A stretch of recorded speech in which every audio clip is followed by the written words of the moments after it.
a day I can't see comments. So yeah, just unmute yourself if you've got any questions. But we're delighted and honored to have two really smart texts on the table to talk about today, and I think really interesting ways that they're complementary. You know, on the one hand, we're thinking about the histories of visualization and the ways that the image can colonize unseen spaces, and on the other, visualizing technologies in clinical domains that are giving some communities possibilities of flourishing health at the expense of others, and against the backdrop of innovation policies that are designed with the well-being of some and not others in mind. So as we start out, you know, feel free if either of you want to start with some things that you'd like to say. I've got some questions. Do either of you want to go ahead and say something about these pieces? I can't see you, so. I'll just say that the piece I wrote, so, you know, I was asked to write I think it's worth contextualizing this, but also sort of the work that I've been doing. I was asked in May, I don't totally know how they found me, but it's interesting. So this journal, Democratic Theory, that asked me to write a piece on how is COVID-19 affecting public policy in 2,000 words. And they're getting a bunch of people to write. Obviously that's like, you know, many people's careers always to figure that answer out to that question. But I answered it in a way that sort of connects to some of my previous and current work. And that this piece reflects also the work that I've been doing since March. So I got a US National Science Foundation grant to look at basically the comparative politics of diagnostic testing for COVID-19. I'm a comparative, I do comparative work, so I'm looking at the US, UK, South Korea, and Singapore, at least for now. I might add or change things up, but that's the context of the project. And this is the first sort of early, I mean, you know, it was, as I said, due in May, so it's very early thoughts. But I, you know, generally still think those things. I'm, you know, just starting to write things, although, you know, as someone who, as a scholar, I'm not used to doing research and writing at the same time. I write books and think in different time scales, so that's itself a really interesting challenge. But yeah, so those are just a couple things that are worth sort of saying and contextualizing it. And do you want to put it in the context of your broader work on innovation and inequality? And you know, there's a big literature, or a small but influential literature, you know, with Ruha Benjamin and Ben Hurlbut, talking about how imagination is a battlefield, and how you can't hear me. No, we can hear you. You're just breaking up a lot, so it's kind of hard to follow you. Oh, I'm breaking up. Okay, well, maybe you guys just talk. Not myself, but yeah, I would just love to hear more about your how this fits within your broader work, Shobita. Yeah, sure. So yeah, for a long time I've been working on the politics. I do research on the politics of innovation and innovation policy, and I've published a couple of books on that topic. And I'm generally interested in the political economy of innovation. And I guess I think about kind of how deeply political our approaches to innovation and innovation policy are, how they're value laden, and how structural inequality, I'm increasingly interested in how structural inequality is embedded in our innovation policies. my previous book was about intellectual property, politics around intellectual property, and it sort of centrally dealt with those questions, and this work is as well. I'm also, before the pandemic hit, and hopefully someday after, I'm doing work on, Mac's big project is on the politics of inclusive innovation in international development, and I'm interested there in kind of sort of seemingly explicit attempts to address the fact that, you know, innovation rhetoric and policy is focused on economic growth in the aggregate, but obviously it's produced or reinforced a lot of inequality. And so this idea of inclusive innovation is designed to kind of suggest that, you know, anyone can be an innovator and anyone can benefit, and we can rethink innovation systems accordingly. But at least in the research that I've done so far, I talk about how it, you know, it's sort of reproduced, it's neo-colonial in certain ways, and it also is kind of actually enhancing existing dynamics of power rather than empowering the people that it claims to. And I've focused on, the work I've done so far has been around menstrual health innovation, and this idea that the sanitary pad will, you know, save all girls and women in Southern countries. And so I'm interested in sort of how the rhetoric around innovation emerges, and the work that it does, and the work that the innovation institutions do. And so it's the same, so I'm kind of interested in that set of issues, and that I think is figuring in the COVID work as well. Thank you. Can you all hear me any better now? I took my headphones off. No. Oh well. Can you hear me at all? Yeah, I mean, it's a little bit wonky, but we hear you. All right. Do you want to say something about your broader work, Sria, and this piece in particular? Yeah, sure. So, I mean, in a sense, the piece came out of various things that I'd been thinking about for some time, and then during the pandemic, it's you know how things are with kind of research at the moment, as Shobita was saying, that you're thinking and researching and writing at the same time. And this was published at the end of June or so, and it already feels like there's stuff to catch up on that hasn't really changed, but there's more stuff to think about and talk about as well. But in some ways it came out of this kind of political rhetoric around the invisible enemy, and something that's invisible but kind of is still something that is capable of attack and so on. So in some sense, I was following the rhetorical thread, and on the other, I was interested in relating it to my broader interests in thinking about how picturing and visualization provide ways into thinking not only about science, but also connecting it to political theory, and as well as looking at particular communities and how they use, how visualizing something allows you to access regimes of structural inequality, histories, colonial histories, and things like that as well.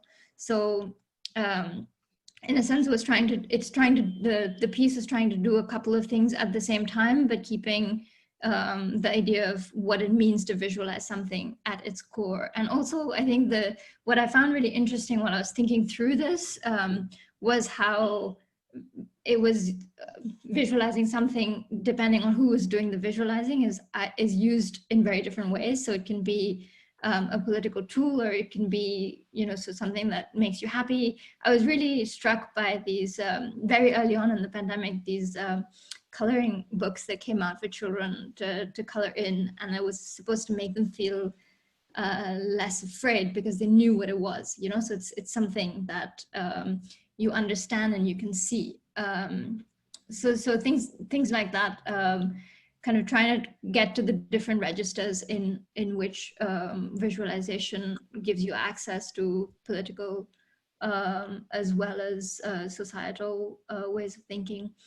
And this is kind of related to my broader research in various ways, because I think I've been interested in images and processes of visualization for a long time, and invisibilities relatively recently, and always connect, but invisibility thinking not just about visualizing something as representation, but also invisibility in terms of racial structures and who is visible and what voices are invisible and so on.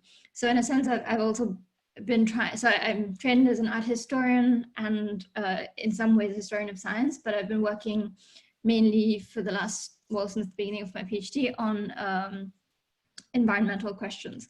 So the other thing that I have been interested in is what images do for kind of larger ways of thinking about climate, as well as kind of multi-species relationships and justice and things like that. So I think so this comes out of a larger network of ideas in a sense. And something that I'm hoping we can talk about also is scale. Because this is something, it's a very art historical idea in a sense, and I think I've been playing around with it a lot, which has been really interesting to think about scale as both kind of a political tool, but also scale in terms of, I was really interested by the article that you sent, the Lai and Cavanagh article on molecular biology and how coronavirus is kind of big compared to other RNA viruses and so on. So yeah, and this is something that we can talk about as well. But scale is a big part of my work. And now there's probably more background noise. We're literally making hay on my land today, so there's like tractors and trucks going back and forth. So apologies for the bad connection and all the sound. Yeah, I thought the place scale in this piece was really interesting. And one of my favorite lines is where you're talking about comparatively how humans have such a relative small biomass compared to all these other kinds of life that we share the planet with, and how a central problem in Western imagination has been to dominate the physical space that we occupy so little of physically. I love the way that you're kind of tying in this history of visualization, attempt of mastery, with the diverse range of different practices, whether it's settler colonialism, slavery, and other kinds of domination. I just found those histories held together really interesting. And then kind of in the next breath, you're talking about the ways that these techno-scientific enterprises and global interdependencies have created contemporary conditions of life, which are the very conditions of life that enable the proliferation of the novel coronavirus. So I feel like in a couple of deft moves, you've kind of captured some really interesting complex entanglements and dynamics, and would love to just hear you say more. Yeah, I think that's one of the things I've been interested in also is kind of going back to visualization as something, this is, especially for art historians, it's an interesting thing to think about kind of medieval history and how people visualize things and why, and they were often related to sort of miracles and kind of miraculous images and things like that as well. And then there's a kind of enlightenment wave of actually being able to see things that were that you couldn't see before. And so I think I've been really interested in also tying kind of the larger context of how you see things with what happens kind of both politically and otherwise. And I think in a sort of long, very, very long 18th century sort of way, it's really useful to think about a visualization not just as a tool, but as something that is really connected to the way the ways in which colonial regimes developed. And I think that sort of, for me, methodologically, that's been really helpful to think about it historically, but also to allow a kind of longue durée way of connecting sort of global movement and globalization to the also kind of environmental histories of the pandemic as well, and how we understand viruses, or how we understand and how we proliferate as well. So yeah. Thank you. And other folks should definitely jump in here, and then I can mute myself and you won't have to hear my horrible noise. I was curious, Sria, extending that a little bit further, I was struck as a gender studies person by the fact that the same scientist who created this capacity to go microscopic was also behind, it turns out he was one of the, I think he was the first person to examine sperm motility up close. And as a result of that initial microscopic exploration, all sorts of mythos and gendered stereotypes and you know, historical scientific knowledge and biases have tended to prevail. But what was so fascinating to me as I thought through that history of science was not just that this is you know, the coincidence of the same person, but that more recently, like I want to say in the last month, a very interesting and important study has come up that has really tried to further disrupt some of these biases and mythos surrounding his initial study, and it came about, part of that so-called, you know, disruption in the biases was through 3D imaging of sperm motility. And so I guess the question that I think I would like to frame for you is, you know, do you have a sense? I think you published this maybe a month ago or so. So some time has passed. I'm just curious if you have a sense with that further passage of time, if this kind of visualization of COVID, are there examples of these kinds of visualizations that prove equally disruptive in effect? And I mean disruptive in the very best sense. I mean, the first thing that kind of came to my mind was like street art or testimony, you know, artist testimony or things like that. But I'm just curious if you mentioned that the broader scope of your work was, you know, to also think about questions of justice, and so I'm just curious if you see that rather than, I think the way that you ended the end of the piece for us was to kind of talk about information sharing and that kind of cold comfort question that you raised. But I wonder if there's also this level of disrupting stereotypes or biases through visualization. Yeah, super interesting. I think street art is the one thing that definitely comes to mind in terms of being able to communicate ideas that are disruptive in that sense. I'm not, I don't know if there's been kind of work in terms of actually visualizing the virus itself and trying to see where that goes. This is more, I just don't know if there has been anything. There are artists who are working on it, but I mean, this is more through informal conversations of, oh, I'd really like to think about that, rather than kind of finished work. And I expect that these are kind of experiments and projects that could lead to thinking about visualization, visualizing the virus in ways that kind of allows you to rethink what it means to I think especially the relationship between kind of bodies and white bodies and black bodies, and I think there's been a lot of interest and sort of serious thinking about biases in that respect, and how medical professions have dealt in the past and continue to deal with pathology and race.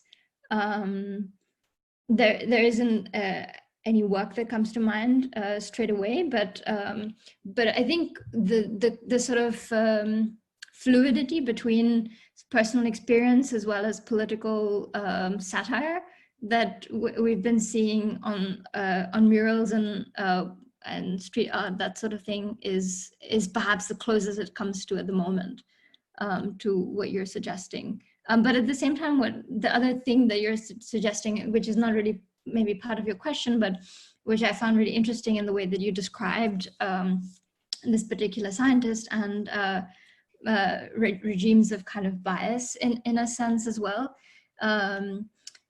is really thinking about what,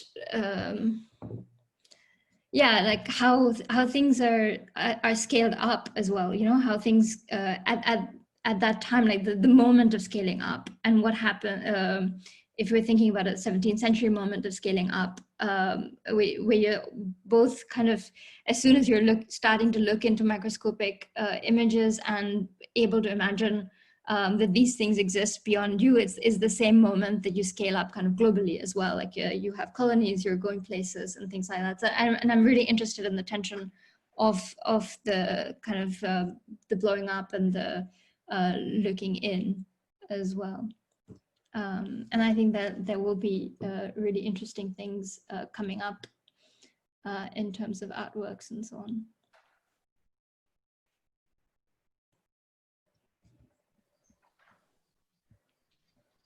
Shobita, I wanted to bring you back into the conversation.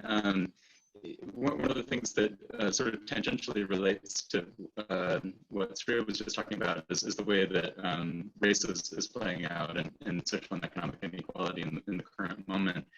I think, so we had Tony Hatch on here a couple of weeks ago talking about Black pessimism and talking about, you know, we need to move kind of beyond necropolitics, go beyond just counting the bodies and imagining sort of modes of doing science and justice that account for these inequalities, but imagine worlds otherwise. And knowing that you've thought a lot about inequality and innovation, I would love to hear you just speculate or talk about what an affirmative biopolitics to come looks like in this current moment as it pertains to testing for the vaccine, or you know, what does science and justice look like moving forward from the situated communities that you've been studying?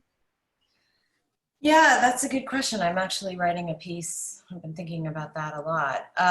So I think, I guess I would say a couple of things. So, you know,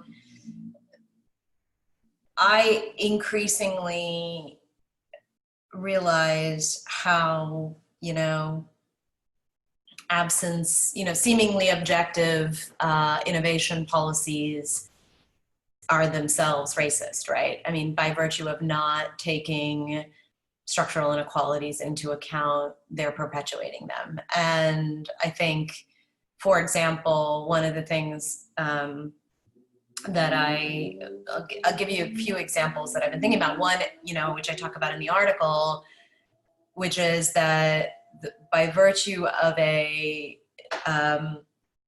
approach to science policy that's driven by scientists and that is, you know, focused on fostering basic research and academic freedom, ultimately what that means is it reproduces not only existing biases in terms of who does the research, but also kind of reinforces the idea that innovation, the benefits of innovation trickle down, and everyone will eventually benefit. You just have to wait your turn, or that you know, we can include additional policies that ensure access once we've engaged in scientific freedom and innovation. And so actually in this piece I'm writing right now, I talk about, and I've been thinking about it, but I don't have room in the current piece to make the link, but you know, the National Institutes of Health now has created a rapid diagnostics initiative, and this is in the US. And you also have now the mushrooming of different kinds of racial equity, blah, blah, blah.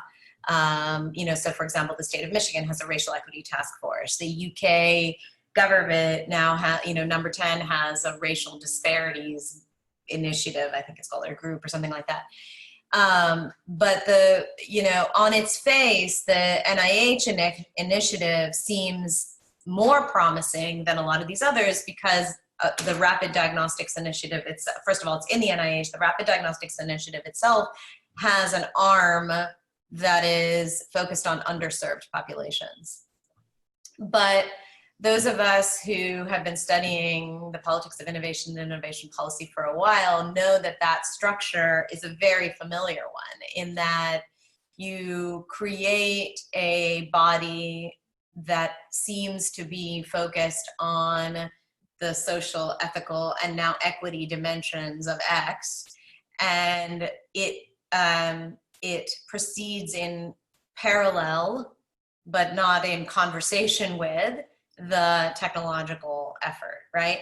And so the Genome Project had this as well, right? The ELSI program of the Genome Project, it's a similar construction.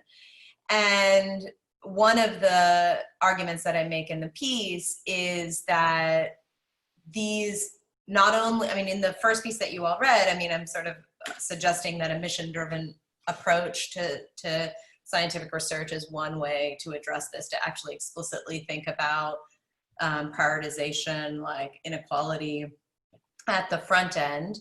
But in this other piece, you know, I said, you know, you need interdisciplinary thinking at the earliest stage when you're thinking about technological design, right? How do you ensure that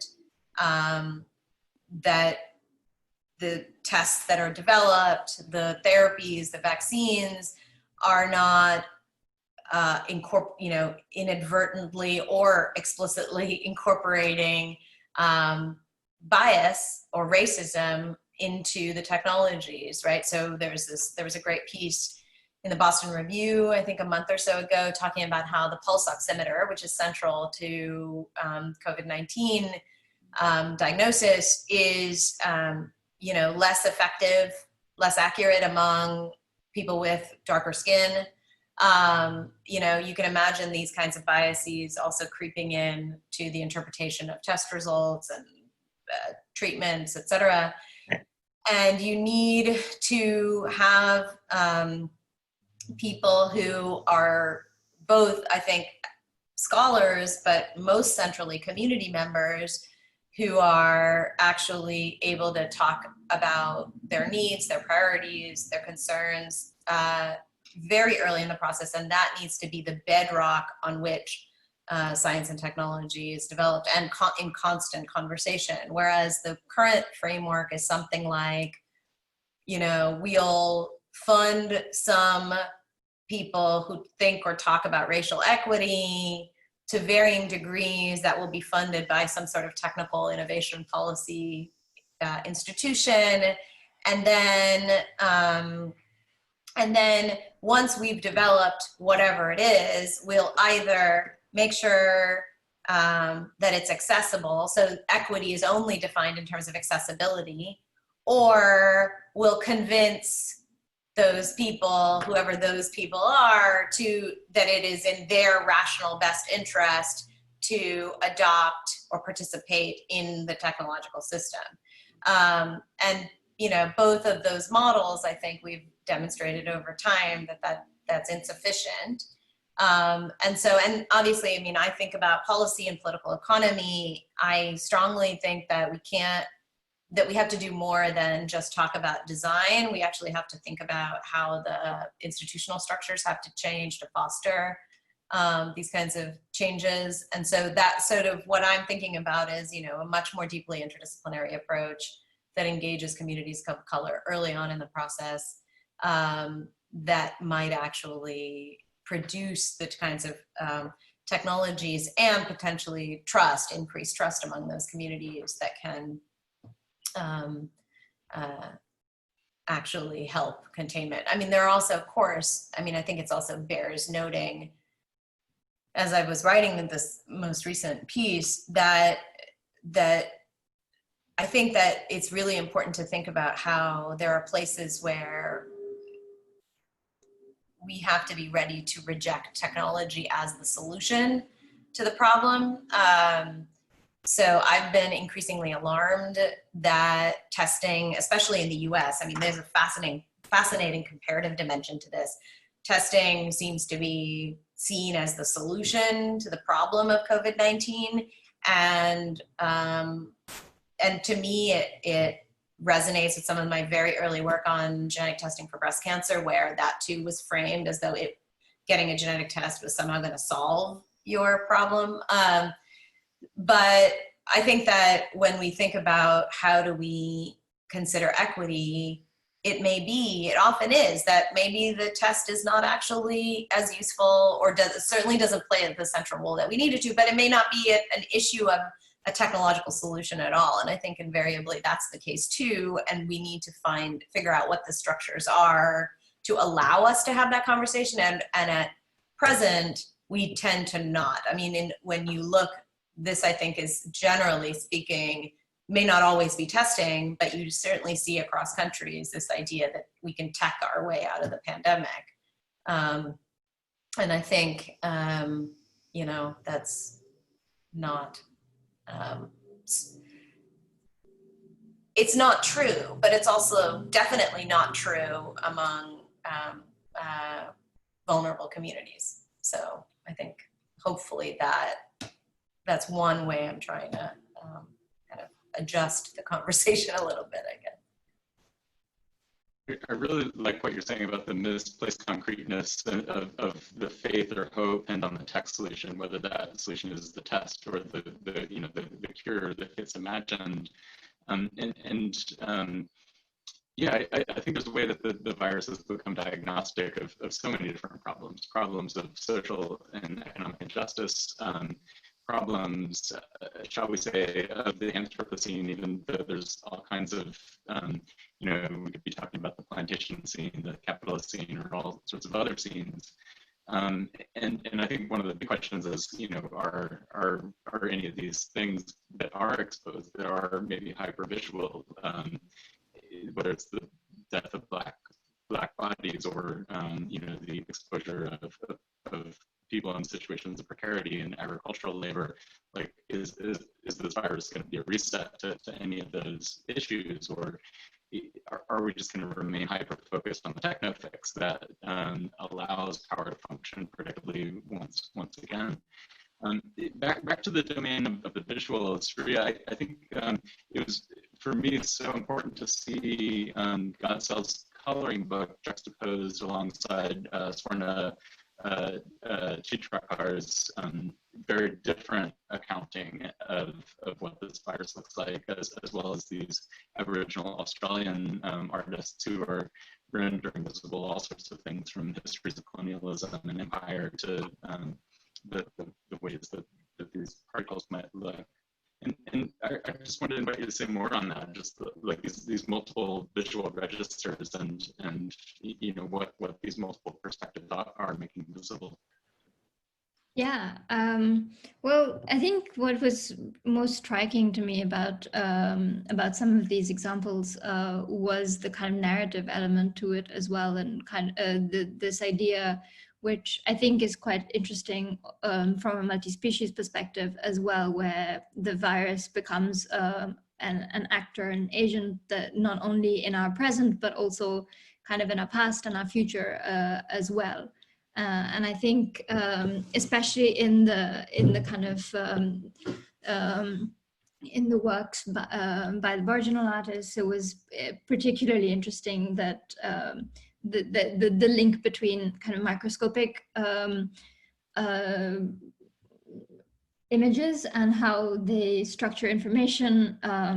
There's a kind of link between how a lot of the art also structures kind of information about geologic pasts, as well as different kind of time scales. And so I think it's this kind of collapsing of also myth as well, which you find in Swarna Chitrakar's work, where the virus becomes kind of a monster, or some sort of a creature rather than a monster. And so in kind of becoming a creature, it is in living in society as well, right? So once that happens, it kind of has a particular role to play.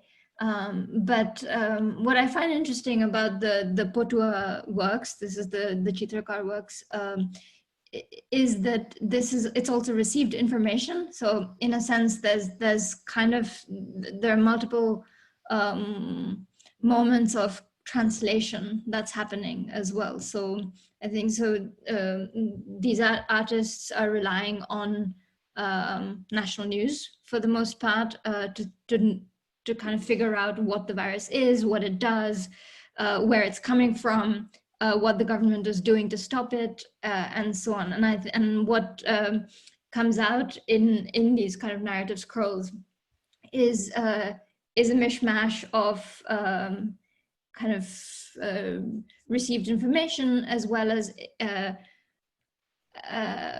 a need to provide information to people as well. So I think the history of the Potachitra is quite interesting in this particular context, because they were meant as kind of moral stories, and then in the recent past got adapted into becoming kind of these infographics as well in some way. So it tells you what to do in case there's a tsunami. It tells you what to do if you have HIV, or things like that. So it's a kind of going in between media in a sense as well. But it doesn't. I think especially in this case, I found it interesting that it's kind of creating, in a sense, a mythological world for the current moment, but it's also very much dependent on racist constructions of what the virus is, because it sort of talks about the virus from China, and that has been the Indian government line, although so sort of all the time, in a sense, very similar to Trump, and so that's also quite interesting in terms of what stories get told, and it's not necessarily the stories that they might have been telling had they had access to different kinds of narratives as well, right? So that's one of the things that I found fascinating about this, and also I think in terms of creating narratives, it would be I'm very curious to see what happens in the next couple of months and years as well, in terms of production of narratives in this within communities, especially because this is also kind of trying to access a very local problem, but especially with Swarna Chitrakar's work, she's telling you. So the other thing, I think, if you've read the article, it tells you that these scrolls are made as both kind of visual and have audio pieces, because there's a song that is sung while the scroll unfolds. So the narrative is both, like, you see it, but you hear it as well. And in the song, she really also elaborates on the kind of global framework of what's happening as well. So I think it's interesting to see how it's working on both counts.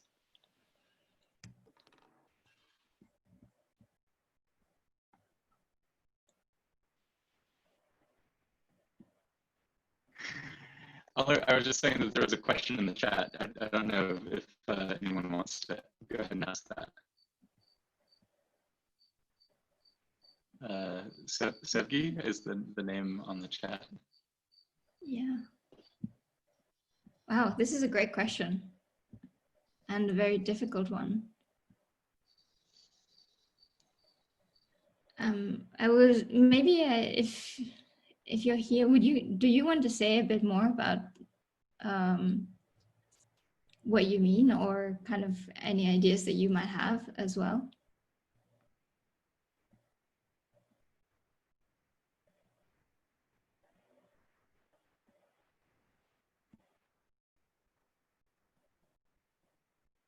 I think your microphone is muted, actually. Oh, can you hear me now? Yeah. Oh, great. When I was reading your piece and thinking about visualization, I had the feeling that this is the, representation of the thoughts who only privileged minority can do. I mean, unfortunately, for example, where I come from, usually people don't have really access to represent themselves, and they have quite different, maybe ways of the representation or ways of I couldn't somehow figure out how can make this debate more inclusive and to include the other perceptions, other ways of engaging, knowing the viruses. Yeah, this is such a great question. I mean, if you think about it, it's also kind of ocular privilege is something quite real to fields such as visual studies and things like that as well. And then I may not be the best person to answer this at all, but I'm happy to sort of think aloud with you. And I think what I was trying to understand for myself is also what visualizing the virus gives you. Like, what does it do? It makes it easier to kind of understand to some extent. It makes it easier to, once you understand it as an entity, it's easier to deal with it. And at the same and then at the same time, it allows you to deal with the present. Like I think some of the pieces from Australia, especially, like they were talking about infection and spread of infection in a very particular moment, like, right? So thinking of tourists coming into the national park and how the virus would spread if that continued to happen. And that allows you to think about the past and the ways in which indigenous populations have been kind of wiped out by disease and so on. And so it's the visualization is a process of coming to terms with the present and also kind of having access to the past. And that if you weren't able to visualize, as you're saying, what will you do to come to terms with something that exists, right? Is that the question? Something that exists that is invisible and is a threat to you and so on.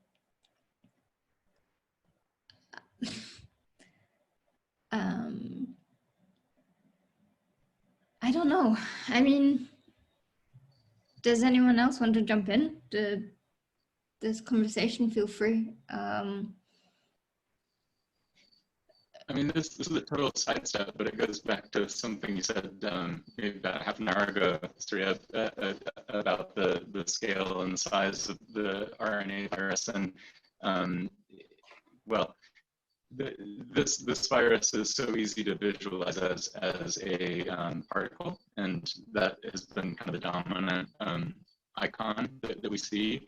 And putting this paper by Michael Lai and David Cavanagh, which, by the way, this is kind of like, if you want to understand what the coronavirus is, like, this is one of the foundational papers that just describes at a particular moment in the history of science what the understanding of this was. But the focus here really is on the non-structural proteins. This is the paper where for the first time they're gathering together an inventory of things that are kind of outside of those domains of visual representation and that might be more thought of as processual.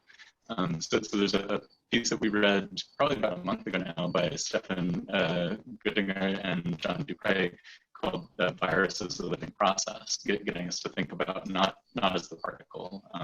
Sasha Gorbalin, one of our members who comes back a lot, a virologist who gave the current virus its name, insists that, you know, if we think about a virus as a particle, that's a lot like thinking about a plant as a seed, that there's a lot of things that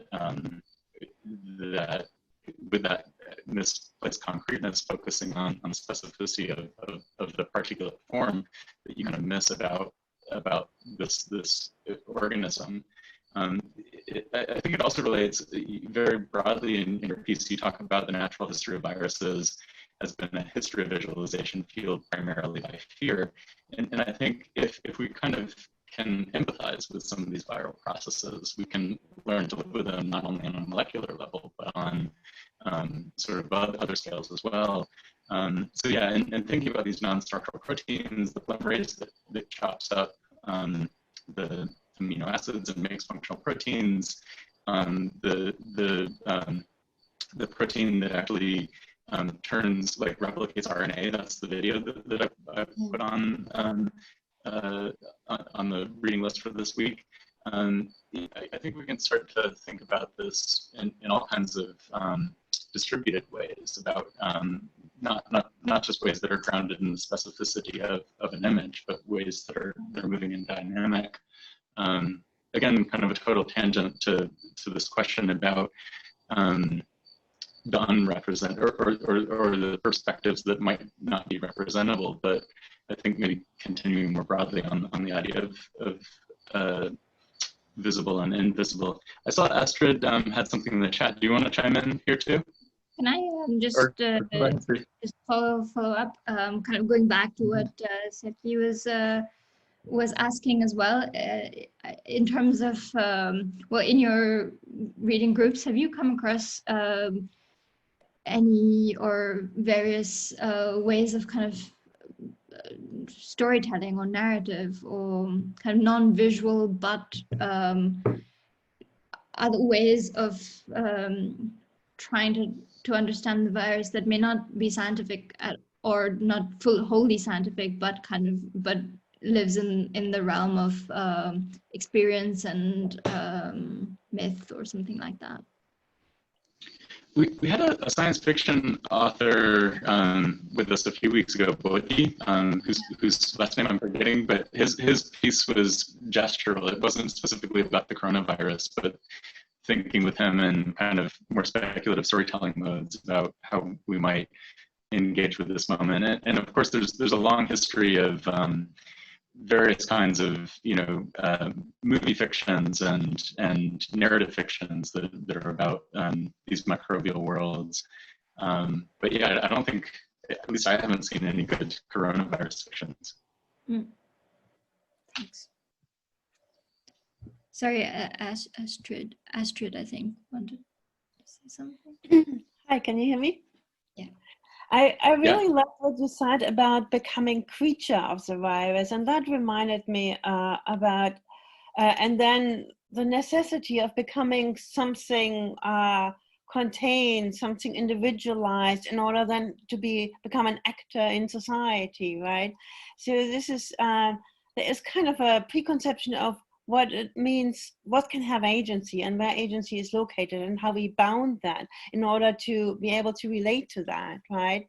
So what Evan just says about thinking of viruses as processes and not like as these little balls, that maybe there's a way to think about agency somewhere else in society. But of course, we all are still so socialized to think that agency must be within in a close body, right? In order to be able to relate to that, right?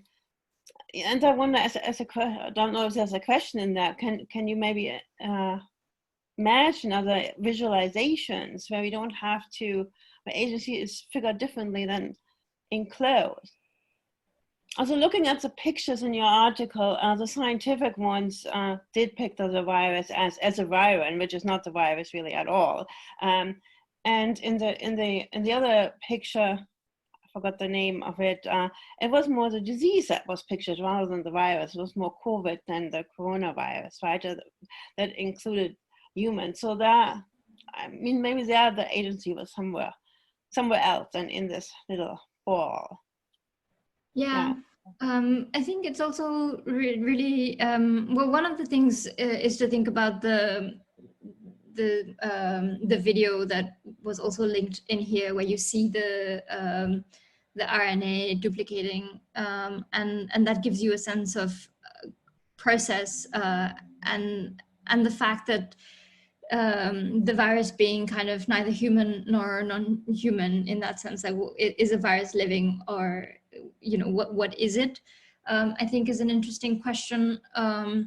But especially in terms of distributed agency, I think it's particularly interesting when we think about it also in political terms, because one of the things that I was trying to think through is how, and this in an odd way relates also to Shobita's arguments, is that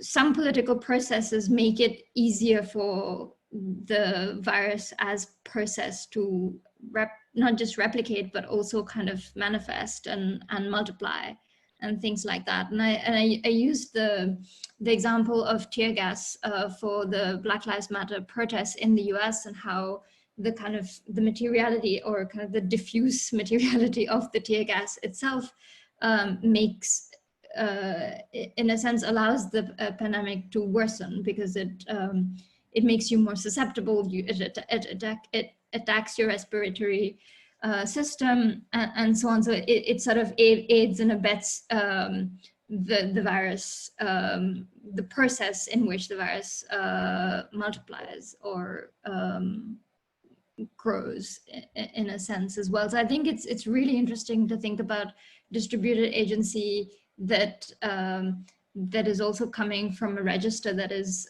in between, sort of, well, that's in the air in a sense, and it's being fed by different kinds of processes and interests as well. So yeah, great question. All sorts of amazing questions are stacking up in the chat. Julieta has a super interesting one. How many bodies does it take for the something to become visible? And I've thought about this in terms of like the canned origin stories that we get about Wuhan. I mean, how many bodies existed before that? How many subclinical infections existed before that? And Julieta, you also have some stuff to say about things on distributed scale. Do you want to jump in? Sorry, I couldn't hear the last bit at all. Do you want to? Oh, I was just inviting Julieta to jump in on distributed scale. I can't. I mean, well, no, it's, I mean, like just thinking about, it's age-old question kind of thing, like how many deaths does it take to make the front page of the New York Times, right? Like, just 1 second, I have Leon, go over and become invisible for a moment. Thank you. So of course, one of like the main features of coronavirus has been like the first bodies that it touched and how they were hyper visible bodies. And as it's moving through Latin America and India, it becomes less and less visible, and the register of death that makes it meaningful becomes higher and higher. So that's one of the questions that comes to me when I think about scale. Yeah, like, I mean, like when you were talking about scale, I think also about like this question of technology that comes on and on as issues of terraforming come up, which is, can this be scaled? Yeah, like it's like eternal question. How can we make this bigger so that so that it becomes more meaningful somehow? And I've never understood exactly what that question exactly means. If it is really about, can we make more of this? Or if it is about where the size of something is geolocated. So I'm trying to think, as the management of coronavirus becomes less and less precise because it's moving through third worlds now. Is the visibility of the virus itself related to the amount of bodies, or related to the capital that it's being touched, or where is that visibility anchored? So that's kind of like what the question is. Yeah, this is really interesting, and it's something that, in a sense, came up early on as well. There was an article, I think, in I can't remember exactly where, maybe in the New Yorker, about how these images of the bodies being carried out of Bergamo, I think. Yeah, Bergamo. By the military was the turning point that made Italy really kind of gear up, and it changed, like it was a turning point moment, and it changed the way the pandemic was addressed. And the fact that also in the UK, especially the fact that there weren't ever any images on the news of the inside of hospitals or of patients. But it was just more people with masks and things, that kind of images. There were no images of death at all, even in the earlier stages. And so the argument in this article was that that's one of the reasons that people in the UK have taken so long to take it seriously as well. And I think what you're getting at is kind of an even larger question of what I mean, it's still a media question, right? Because in some ways, because what happens when once it's bodies you don't care about, then yeah, what is the visibility quotient of the problem as well? And yeah, in terms of scale, it's also a kind of state question, right? Like how do you deal with a larger, not just a larger population, but a kind of a larger problem in a sense. And I think this relates really very much with the, I don't know if it actually would answer your question, but I've been thinking about it in the course of kind of this conversation, and also having read Shobita's piece, that it relates, it could relate to the way Shobita approaches this in terms of what, how can states deal with a problem. And so I was reading, kind of at the same time, reading Shobita's article alongside Pankaj Mishra's article in the London Review of Books on flailing states, I think, failed states or flailing states. And he gives you a kind of political history of what Shobita is talking about, in a sense. And he talks, it's a comparative history of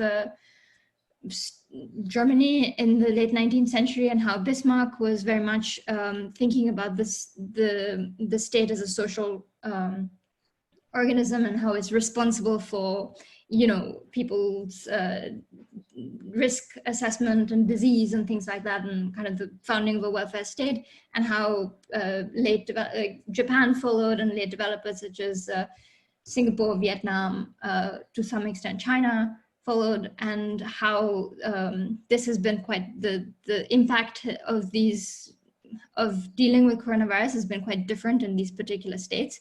And India in some ways is very much has followed in the American model of democracy, in a sense, where things have become privatized, as well as social welfare hasn't been a priority, right? And so in some ways, Mishra's article is a critique of the current state of democracy.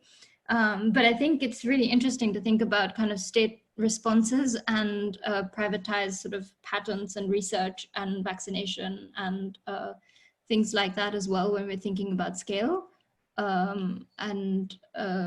Yeah.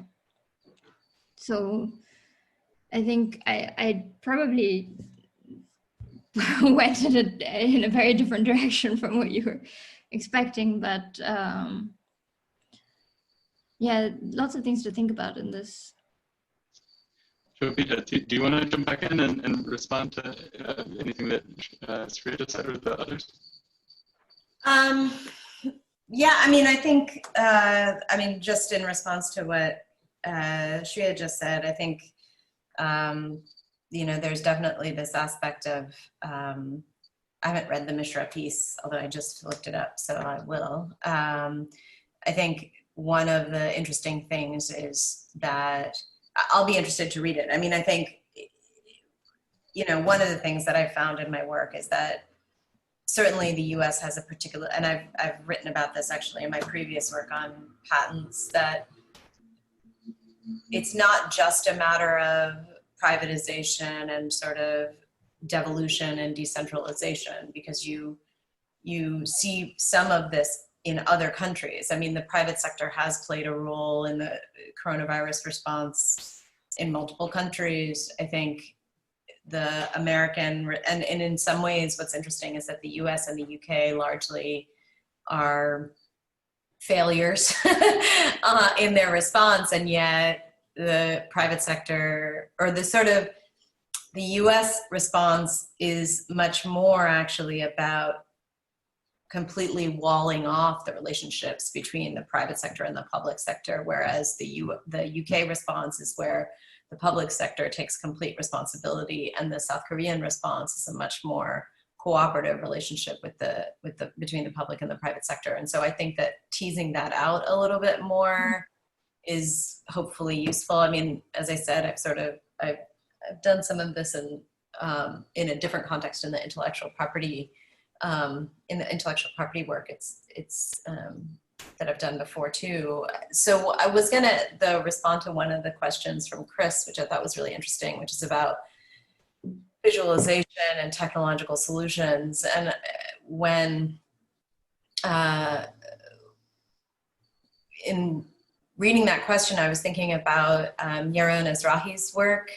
So he wrote, he did a lot of work on, he was a democratic theorist, but also a democratic theorist who, or political theorist who thought a lot about the role of science and technology. And one of the articles that, or one of the points that he makes in, and he also thought a lot about visualization and the role that visualization plays in polities. And in Descent of Icarus, he talks about how, you know, visualization creates political community, essentially, right? He's not the first person to say that. Benedict Anderson has said a version of this.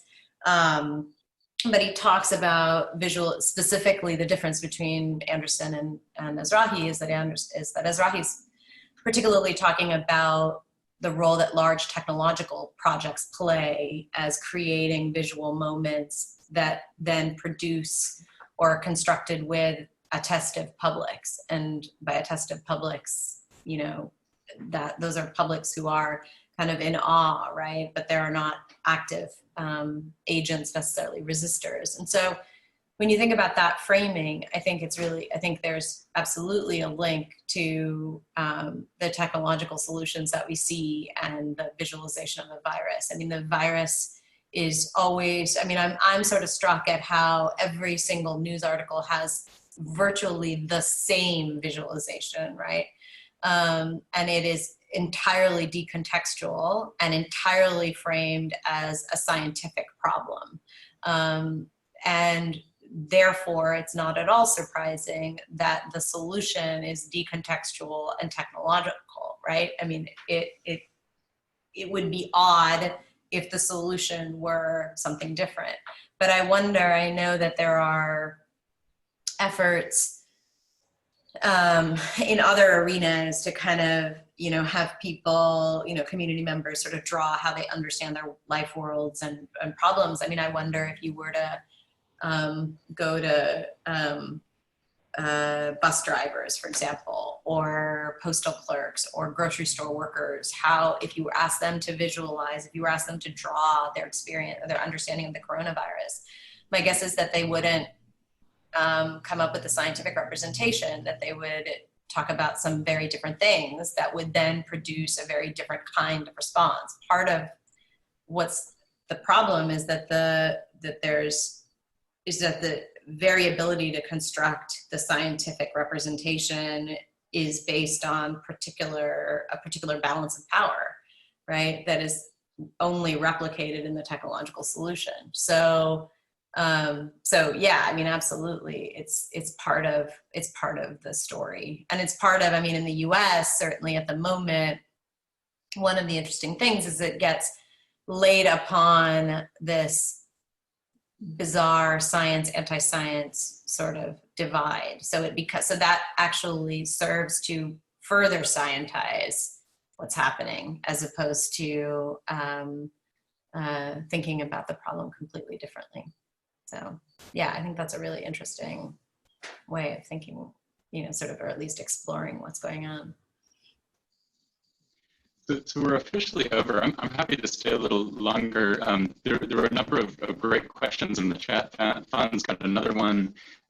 If folks who've been asking questions want to jump in, maybe we could do one final round of collecting questions, and then see if Sria and Shobita want to respond if you all still have time. So Fawn or Chris or anyone else, do you want to jump in? Hi, sorry. My network is weird today, so I'm not going to have video on. Thank you so much for a fascinating discussion. I was really stimulated in thinking of a number of things. I shared a little piece on how China controlled the coronavirus. The title actually doesn't really reveal what's in the article by Peter Hessler, one of the foremost journalists covering China since many, many years ago. And but this piece actually not just talks about, as we might expect, how Chinese state surveillance played a role in controlling the virus, but rather the kinds of neighborhood committees, the kinds of different institutional actors, how they were so committed to tracking down the virus in order to eliminate it from this community. And I think I'm still thinking through all these questions. I'm not sure my question was that formulated, but I think both speakers, Sria and Shobita, have touched on this in your earlier comments. So I was just hoping to get more references that you were talking about. I say Shobita also mentioned this the visualization and the state piece that perhaps you don't mind sharing. So just kind of throwing it out there, not a formulated question, but thank you again for the great discussion.